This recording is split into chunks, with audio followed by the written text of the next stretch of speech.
Nah, yang hilang dari peradaban modern adalah Allah itu tidak begitu hadir di hati kita.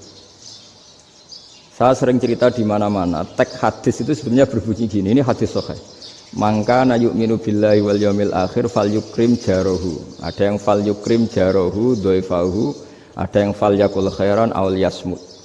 Siapa yang iman dengan Allah dan Rasul maka harus memuliakan tetangganya, memuliakan tamunya. Dulu itu ada seorang ulama dipanggil anak muda, dibully terus sekarang. Wahai kiai, datang ke rumah saya. Datang kiai itu. Setelah sampai ke rumah orang itu, silakan kiai kembali ke rumahnya. Saya tidak butuh kiai. Kiai itu dengan riang kembali. Setelah di rumah dipanggil lagi. Pak Yai, silakan datang ke rumah saya. Datang lagi. Ya senyum-senyum kiainya santai. Wah, nggak jadi butuh Pak Yai. Silakan kembali lagi. Sampai 3 kali. Oh itu kalau rektor digitukan marah itu. Dosen marah. Kiainya santai. Santai, senyum-senyum, rileks. Ketika ditanya, kenapa Pak Yai tidak tersinggung? Jawabannya unik. Anak muda, saya ini senang sekali nuruti perintah Allah, disuruh menghormati tetangga. Sehingga ketika Anda manggil, ya saya datang. Ketika Anda nyuruh pulang, ya saya pulang. Saya senang sekali nyenengkan tonggo. Dan itu perintah Allah, jadi tidak ada hubungannya dengan kamu. Wah, pemudanya nangis minta dimaafin. Kalau kita kan enggak, kita ini dosen, kiai, mungkin kita doktor, mungkin kita profesor. Tapi kita ini sering didikte oleh orang bodoh. Kalau orang bodoh itu jengkel, lo kita ya jengkel. Lo kamu jengkel, dijengkelkan orang bodoh itu namanya terdikte. Itu bodoh apa pinter? Oh itu tidak pinter sama sekali. Kalau betul-betul kamu pinter, hanya bisa didikte oleh Allah Subhanahu wa Ta'ala. Jadi antara hukum Allah apa? Wa ahsin man asa'a ilaika, berbuatlah baik sama orang yang berbuat buruk sama Anda. Itu dikteannya Allah. Kalau dikteannya orang-orang bodoh kayak dimangkel ben mangkel, terus kamu mangkel. Itu bodoh apa pinter? Nah, problem kita kekinian adalah wong pinter wong bodoh itu podo-podo bisa didikte oleh sekelilingnya. Terus karuan wataknya perempuan seperti itu, wataknya anak-anak seperti itu, kita didikte. Anak-anak jengkelin kita mangkel, berarti kita didikte oleh orang bodoh. Makanya agama itu unik, kadang ngendikan wa ahsin man asa'a ilaika, kadang wasil man qata'aka, sambunglah orang yang memutus kamu. Karena dengan demikian kita hanya didikte oleh Allah Subhanahu wa Ta'ala, bukan didikte oleh hukum sosial. Cara Jawane nak ngapiki tangga sing apik akeh tunggale. Berbuat baik sama yang berbuat baik pada kita itu mbok orang fasik ya seperti itu, maling ya seperti itu, sama. Tapi kalau berbuat baik sama orang yang berbuat jelek sama kamu itu baru luar biasa. Dan memang teksnya hadis wa ahsin man asa'a ilaika, berbuat baiklah sama orang berbuat buruk sama kamu. Jadi enggak boleh orang didikte. Makanya ngaji di sini diantaranya saya akan cerita dalam sebuah hadis sahih, dalam hadis hasan yang diriwayatkan Imam Tirmizi, ada kalimat dari Rasulullah sallallahu alaihi wasallam. Dawe Nabi, la takunu imma'atan taquluna in ahsanan nasu ahsanna wa in dzalamu dzalamna walakin watti'u anfusakum in ahsanan nasu an tuhsinu wa in asa'u alla tazlimu. Kamu jangan jadi orang yang mudah diombang-ambingkan oleh orang sekeliling kamu, yaitu kamu mengatakan jika orang baik ke saya akan baik, jika orang buruk ke saya juga akan membalas buruk. Itu namanya Anda didikte. Tapi berkomitmenlah kamu akan berbuat baik meskipun orang lain berbuat buruk. Nah sekarang logika sosialnya begini. Kalau di Indonesia itu ada 1000 kiai, ada 1000 profesor yang ingin membenahi Indonesia. Rata-rata orang awam itu semau gue. Terus mereka mendikte kita.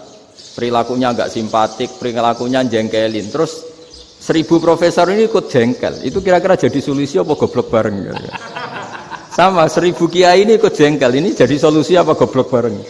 Goblok bareng. Nah problem sekarang kita ini biasa didikte orang bodoh. Nah makanya ciri khas orang muslim itu kata Nabi mangkana yu'minu billahi wal yaumil akhir.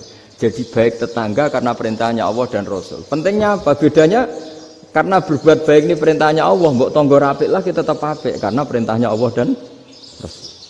Begitu juga dengan hubungan dengan istri, dengan anak. Bojomu lagi cerewet lah ya tetap apik.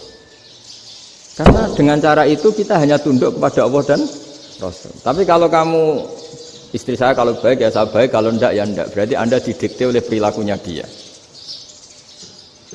Itu latihan ya kalau dalam bahasa pondok latihan jadi wali itu yang paling berat itu. Nabi itu kalau sama orang munafik itu sabarnya Masya Allah. Padahal Nabi berso kalau orang itu orang munafik.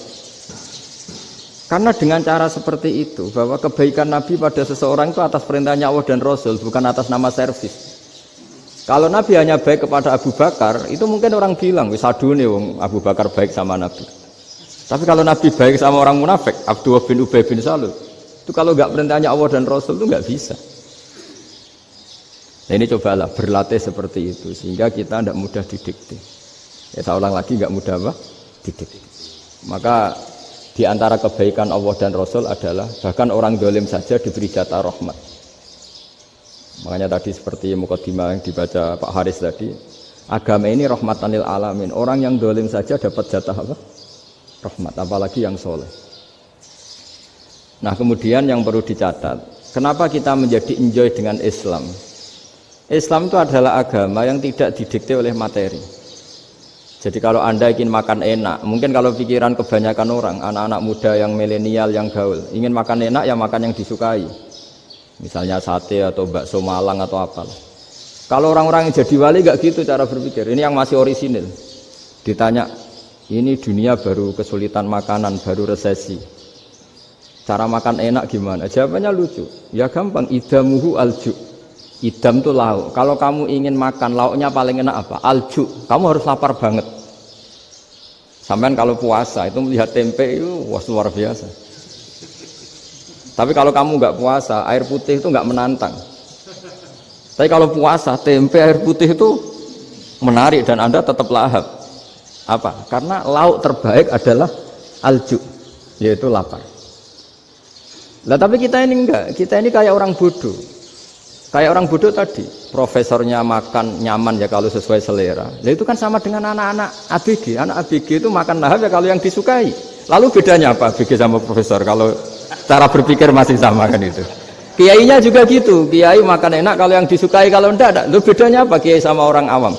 Orang awam juga gitu, makan lahap ya kalau yang disukai. Nah ternyata perilaku kita ini yang pintar sama yang bodoh sama mas. Kalau kamu ingin berkasta lebih baik, itu cara makan enak itu apa? Idamuhu al-ju'. Lauk terbaik adalah karena kita sangat lapar. Makanya masyhur dalam cerita-cerita tarikh sirah nabawiyah. Nabi diberi hadiah, beberapa hadiah. Di antaranya ada yang diterima, ada yang enggak. Termasuk yang dikembalikan itu dokter. Ada seorang raja memberi hadiah Nabi dokter Tobit. Itu sama Nabi dikembalikan. Karena dokter ini sudah lama kumpul Nabi itu nggak pernah sakit. Akhirnya dokter ini putus asa, ini nggak perlu diobatin. Ketika ditanya, kenapa ya Rasulullah engkau tidak pernah sakit? Karena kita ini kaum, kita ini komunitas masyarakat yang tidak akan makan kecuali lapar. Dan kalau sudah makan berhenti sebelum kenyang. Jadi sederhana sekali pengobatan zaman Nabi. Sebagian besar penyakit itu pasti disebabkan kita ceroboh dalam hal makan. Sudah ngerti kalau durian masalah, kalau makan durian enggak kehitung gitu. Apalagi kalau gratisan itu tambah banyak gitu. Pola tidur juga gitu kata Nabi, dan kita tidak tidur kalau tidak sangat ngantuk. Nah, itu namanya orang-orang soleh yang sudah ada didikte materi. Kalau yang didikte materi kan bisa tidur nyenyak kalau kasurnya enak, AC gini-gini. Sebenarnya enggak, tidur enak itu ya kalau sangat ngantuk. Mbok di gudang, mbok di bis, kalau sangat ngantuk ya semuanya ya enak. Sama, mbok lapar, mbok hanya tempe, tapi kalau sangat lapar itu ya enak. Nah ini ilmu yang mulai hilang, ilmu-ilmu yang mulai hilang.